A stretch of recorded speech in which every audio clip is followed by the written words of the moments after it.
I don't believe in either God or the devil. But a rebellion in heaven by someone who says, I would rather reign in hell than serve in heaven, now, I would in that case take the Miltonian line. I would be of the devil's party. Before the Satan of Milton's Paradise Lost could be appreciated as a 19th century romantic hero, the traditional conception of Satan as terrifying incarnation of pure evil had to dissipate. This was occasioned by the 18th century Enlightenment. Popular belief's Prince of Darkness had been brought to his deathbed, and the decline in belief in Satan as a literal entity walking to and fro in the earth in search of souls to devour allowed for the devil derived from Milton to be read with greater sympathy as a purely literary character.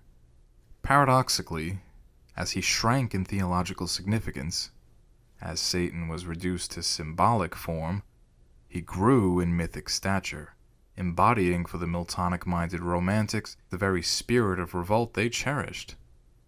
One can identify something strikingly similar to this radical romantic trend in the New Atheism movement, which has flourished in these first few decades of the new millennium.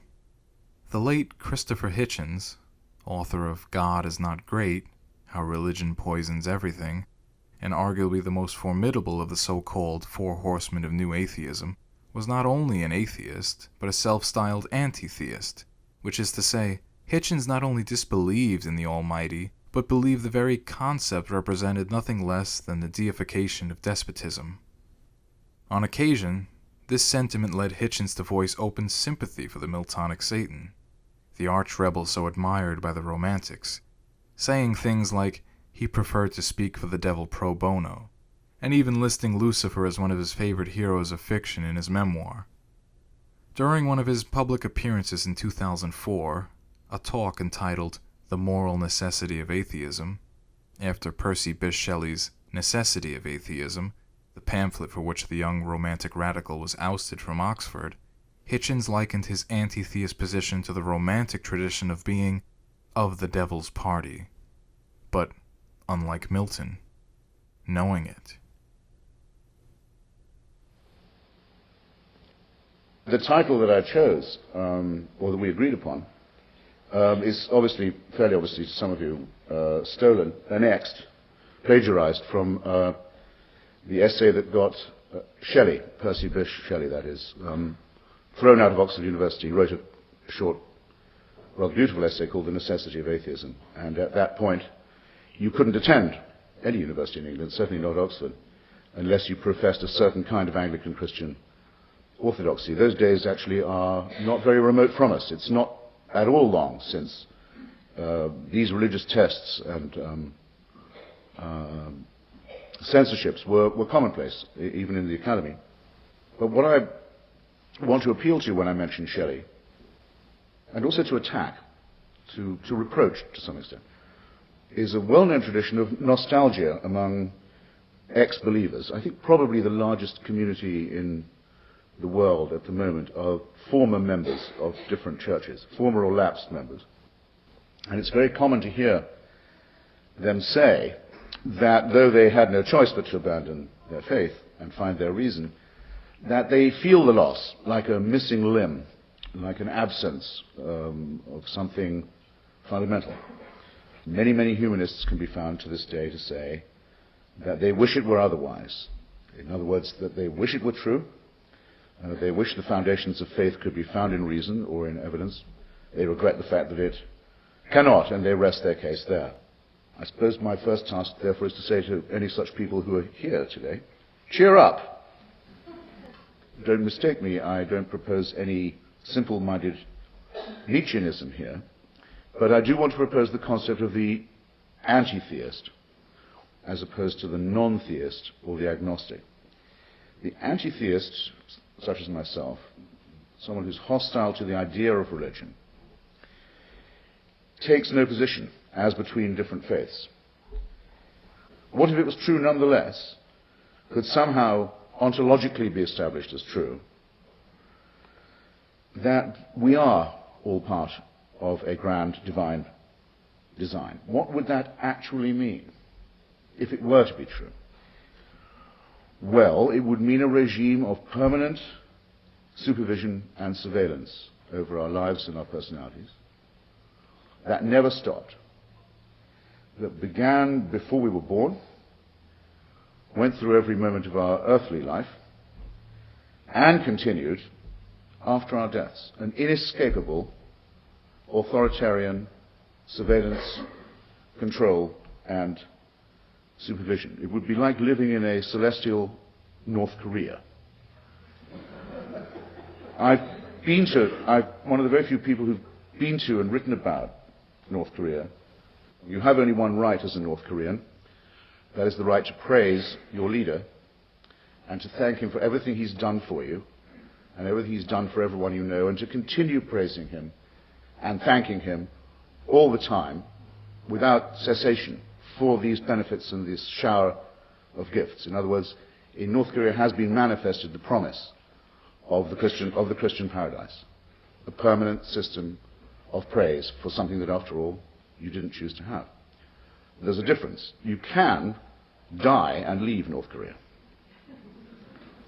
But in the celestial paradise, where you have only the right to praise and the right to thank and the right to give thanks and then the right to give some more praise for something that was never in your power to refuse, there would be no escape.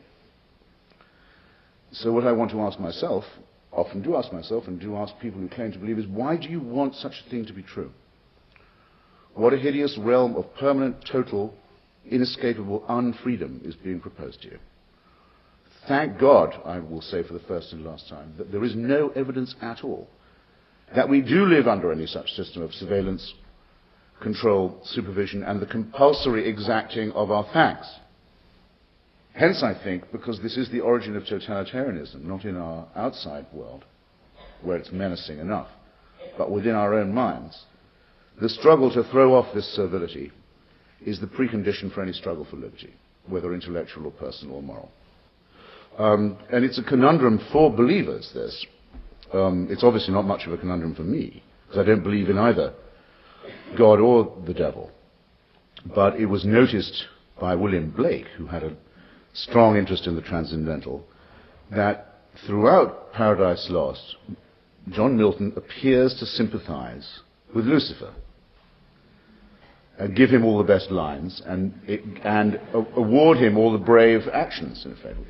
And said that, is it possible? He said that John Milton was of the devil's party without knowing it. And because I think that literature is the way to investigate these arguments, and it gives us a much more sensitive register than theology or hermeneutics, I've always thought that was a very, very good question. It's quite clear that when Milton tries to imagine what paradise is like, he can't do it, or not in a way that he can make attractive to anyone else. It sounds ghastly. But a rebellion in heaven by someone who says, I would rather reign in hell than serve in heaven, in other words, who repudiates the idea of being a permanent, adoring, fawning flunky in paradise. So I'd rather have my own deal, even if it took me to the infernal regions. Well, that's actually what the Puritan Revolution was all about. It was the assertion of right in that way. And that's why I find all this so fascinating. The essence of the all is the Godhead of the true, make us all one with the absolute. This is piffle. The people who talk it are simply trying to dull their own senses into a nirvana where there will be no pain, no conflict, no anxiety, just reconciliation and love and beauty. Can you picture anything more horrible than that? The death of the mind is what they have stored up for you. Well, your call. I wouldn't go near it. Do you have to be an atheist to be an anti-theist? In theory, no. You could say there better not be one, or you can say what you would think of the one who would have to be discovered by it. So ontologically, you could be dealing with an enemy rather than a non-entity. And I would, in that case, take the Miltonian line. I would be of the devil's party. I wouldn't worship it. I wouldn't agree to be bound by it. I wouldn't become one of the serfs. But I am relieved on the whole to think that there is absolutely no evidence at all of any divine plan. One can return this question to the believers. couldn't you find yourself stuck with a God who would be hateful to you? Yes, you could. With God, all things are possible.